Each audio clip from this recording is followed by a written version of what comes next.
ತಿಳಿಸ್ಕೊಡ್ತಿರುವಂತಹ information ಸಾಕಷ್ಟು ಜನಕ್ಕೆ useful ಆಗುವಂತಹ ಇನ್ಫಾರ್ಮೇಶನ್ ಅಂತಾನೆ ಹೇಳ್ಬೋದು. ಈ ವಿಡಿಯೋ ಹುಡುಗರು ಹಾಗೆ ಹುಡುಗಿಯರು ನೋಡ್ಲೇಬೇಕಾಗಿರುವಂತಹ ವಿಡಿಯೋ ಅಂತಾನೆ ಹೇಳ್ಬೋದು. ಹುಡುಗಿರು ಹೇಗೆ ಹುಡುಗನ ಯಾಮಾಯಿಸ್ತಾರೆ, ಹೇಗೆ ಮೋಸ ಮಾಡ್ತಾರೆ ಫಸ್ಟ್ ನೈಟ್ ಡೇ ಅಂತ ಇವತ್ತಿನ ವಿಡಿಯೋದಲ್ಲಿ ತಿಳಿಸ್ಕೊಡ್ತಾ ಹೋಗ್ತಾನೆ.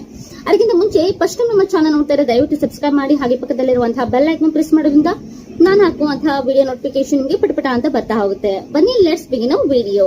ಹಾಗೆ ನಾನು ಹಲವಾರು ಬಾರಿ ಕನ್ಯಾಪುರಿ ಬಗ್ಗೆ ವಿಡಿಯೋ ಮಾಡಿದ್ದೇನೆ. ಸೊ ಬಟ್ ಸ್ಟಿಲ್ ಏನ್ ಮಾಡ್ತಾರೆ ಜನ, ಒಂದಿಷ್ಟು ಜನ ಅದನ್ನ ನಂಬ್ತಾರೆ, ಒಂದಿಷ್ಟು ಜನ ಅದನ್ನ ನಂಬೋದಿಲ್ಲ. ಬಿಕಾಸ್ ಒಂದು ಮೈಂಡ್ ಸೆಟ್ ಹೇಳುವಂತದ್ದು ಸೆಟ್ ಆಗ್ಬಿಟ್ಟಿದೆ.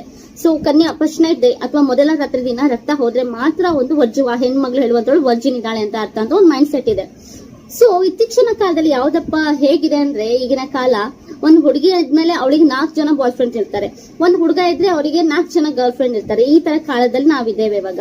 ಸೊ ಮದ್ವೆಗಿಂತ ಮುಂಚೆನೆ ಎಲ್ಲ ಮುಗಿಸಿಟ್ಬಿಡ್ತಾರೆ. ಸೊ ಮದ್ವೆ ಆದ್ಮೇಲೆ ಮಾಡ್ಬೇಕಾಗಿರುವಂತ ಕ್ರಿಯೆ ಅಂದ್ರೆ ಸೆಕ್ಸ್ ಅನ್ನ ಮದ್ವೆಗಿಂತ ಮುಂಚೆನೆ ಮುಗಿಸಿಟ್ಬಿಡ್ತಾರೆ. ನಾನು ಡೈಲಿ ಹಬ್ಬ ಅಂದ್ರು 5 ರಿಂದ 6 ಮೆಸೇಜ್ ನಂಗೆ ಬರುತ್ತೆ.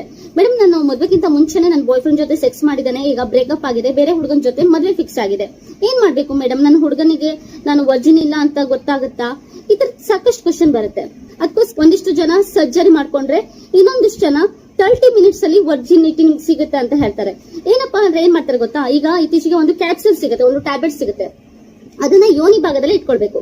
ಈ ಯೋನಿ ಭಾಗದಲ್ಲಿ ಇಟ್ಕೊಂಡಾಗ ಏನಾಗುತ್ತೆ ಅಂದ್ರೆ, ಯಾವಾಗ ನೀವು ಸೆಕ್ಸ್ ಮಾಡ್ತೀರಲ್ವಾ ಆ ಟೈಮಲ್ಲಿ ಆ ಕ್ಯಾಪ್ಸೂಲ್ ಹೇಳುವಂತದ್ದು ಲೀಕ್ ಆಗುತ್ತೆ, ಅಂದ್ರೆ ಬ್ಲಡ್ ಹೇಳುವಂತದ್ದು ಹೊರಗೆ ಬರುತ್ತೆ. ಸೊ ದಟ್ ಹುಡುಗರು ಏನ್ ಮಾಡ್ತಾರೆ, ನನ್ನ ಗರ್ಲ್ ಹೇಳುವಂತಳು ವರ್ಜಿನ್ ಆಗಿದ್ದಾಳಂತ ಖುಷಿ ಪಡ್ತಾಳೆ. ಹುಡುಗಿಯರಿಗೆ ಒಂದು ಸ್ಯಾಟಿಸ್ಫ್ಯಾಕ್ಷನ್, ಅಪ್ಪ ನನ್ನ ಗಂಡನಿಗೆ ಗೊತ್ತಾಗಿಲ್ಲ ಅಂತ ಒಂದು ಸ್ಯಾಟಿಸ್ಫ್ಯಾಕ್ಷನ್.